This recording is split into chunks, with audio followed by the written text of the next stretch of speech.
Well, hello everybody, Newbornkilik here, welcoming you back to another awesome Zelda Theory. Today we're going to be taking a look at gold in Hyrule, or gold rather in the Zelda Universe, and how gold may actually be the most valuable, yet most cursed item, or source, or material in all of Hyrule, and by extension, Termina as well. We'll be taking a look at both of them. Real quick, I would just like to say thank you so much for the support on the last Zelda Theory. Real quick, if you find yourself at the end of this video and you happen to have enjoyed it, please do consider leaving it a like, subscribing to the channel, as I do make Zelda Theories and awesome gameplay content that I would, of course, love to share with all of you. So, what are some of the potential uses of gold in the Zelda universe? Well, that's kind of a tricky question, really, because it actually has very vague uses overall. Now, it's usually involved with some kind of curse of greed. Someone was corrupt by their greed, and eventually they ended up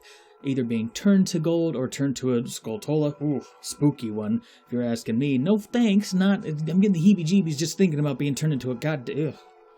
Imagine seeing that thing on screen right there. Imagine seeing that in real life.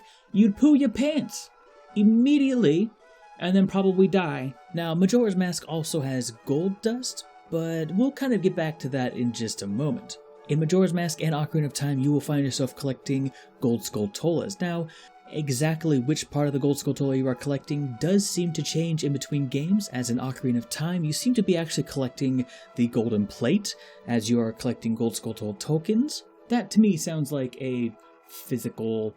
you're actually taking the physical plate off of their back or face or whatever that is.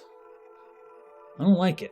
And in Majora's Mask, it seems as if you're collecting kind of the physical embodiment of the soul of the Golden Skulltula. So kind of an interesting little difference there. You know, all this talk about Golden Skulltulas kind of makes me wonder how they're made of gold in the first place, and why there aren't more of them. I mean, spiders are everywhere, really, but they seem kind of rare. Who knows, maybe they were farmed off for their gold properties. And eventually, there were so few of them that they cursed everyone, and it was spooky.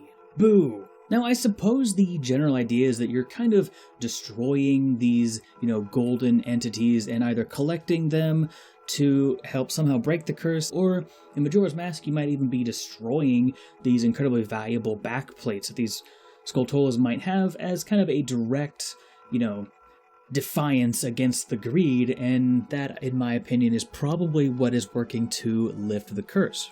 It is kind of interesting to note that in Ocarina of Time, I believe the family that was cursed in Kakariko Village was already wealthy. They were, in fact, consumed by their greed. But then when you look in their shack, it's kind of all, run down and nasty and stuff. But in Twilight Princess, something kind of interesting is that it's kind of assumed that Giovanni, the golden guy, the guy you do the Poe quest for, it's kind of assumed that he was poor before, and then everything he touched after the curse was turned into gold. Eventually he himself turned to gold, and the interesting thing to note about this is he gets to keep the gold after the curse is broken, so in essence, he's still rich. But my point is that a lot of these individuals will give you rupees for completing certain tasks or completing their side quests, kind of giving you a good source of easy income for the rest of your game. But in the case of Giovanni and Gengal from Twilight Princess, this always struck me as very strange. I mean, why in the world would Giovanni and Gengal not just give you the gold? It makes no sense in my opinion, which makes me believe that perhaps gold isn't necessarily used as a currency, which we're about to get into. So we all know that the main currency in Hyrule and Termina are rupees. So now we get into the gold dust in Majora's Mask. So, for those of you that don't know by this point, which there may be some of you, I'll go over it right quick.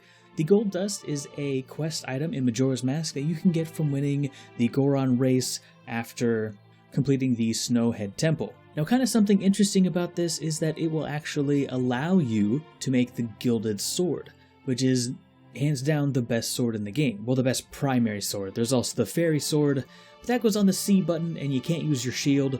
And is it really that much better if you can't use your shield?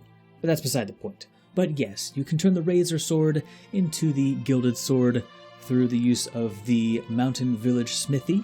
Now, something interesting about this smithy is that Zubora, the smaller guy at the Mountain Village Smithy, seems very eager to get his hands on the gold dust, even making note about how even once he reforges your sword, the gold is so fine that there will be so much left over of it, to the point where he actually offers to do it for free, in exchange for the rest of the gold dust that's left over. Now, if you go to him when you already have the Gilded Sword, which apparently has also some time-bending properties, which is kind of interesting to think about, because normally, when you go back in time, you lose your sword upgrades, but you do not lose the Gilded Sword, so kind of an interesting little tidbit about the gold-infused sword in Majora's Mask. But Zubora seems very, very eager to rip you off for every little bit of rupee that he can get out of this, or whatever else the gold dust is used for. Whereas if you take it to the Curiosity Shop, he'll actually buy the gold dust off of you for 200 rupees. So that actually, to my knowledge, makes it the most expensive item that you can sell to the Curiosity Shop. So it's a great way to make money, just some quick cash, and luckily the bank's right outside, so you're yanking that gold dust and banking that gold dust. But what? But keep this in mind, even selling the gold dust for 200 rupees, this man still has to turn a profit on it in the Curiosity Shop. I personally believe that they're probably using this gold dust here to reforge into weapons and other items. So talking about the Gilded Sword for a little bit, it seems to be a very rare weapon. Of course, it is the best weapon that you can find in Majora's Mask. It also seems to ignore a lot of the real-world hindrances of gold actually being quite brittle and, easy to destroy and bend. This sword has the ability to essentially travel time, kind of adding to this whole idea that gold is somehow extremely magical, or a sort of magical conduit. Within these three games, there's still one more use of gold that I can think of, and that would be the golden armor that you can actually buy from the Mallow Market. The golden armor actually takes rupees that you have and uses their energy somehow to protect the wearer by absorbing kinetic and magical energies. Basically, it makes you take no damage, and it absorbs to 100% efficiency as long as you have energy.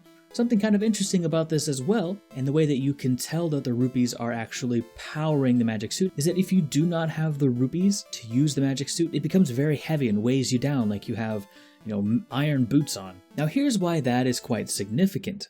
Gold is actually a fairly good conductor in real life as well. HDMI cables, circuit boards will have golden coatings and stuff on them to help the electricity more easily to the place that they're trying to go, which basically confirms the rupees are actually made of energy theory, cough cough. But seriously, I think this is pretty interesting. I never really thought that the uses of gold would have any kind of significance in all of Hyrule, but it's apparently a little more interesting than I thought at first as well. You have it making these magical, super powerful weapons. You have it making impenetrable armor.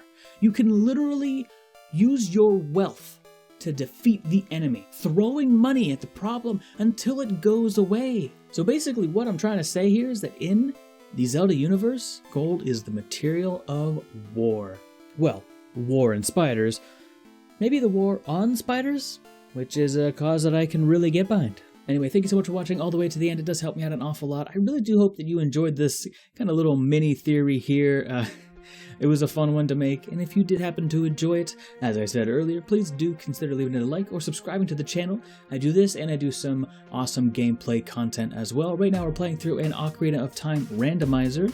I believe we're going to be doing some fun and fair Mario edition as well, so all games from our childhood that, of course, you're gonna love, so check them out. Why are you not watching them right now? Click off this video, click on that video. Anyway, thank you so much again. Have yourself a wonderful holiday season. I'm Newbornkilik, and I will see you in the next one. I'm out.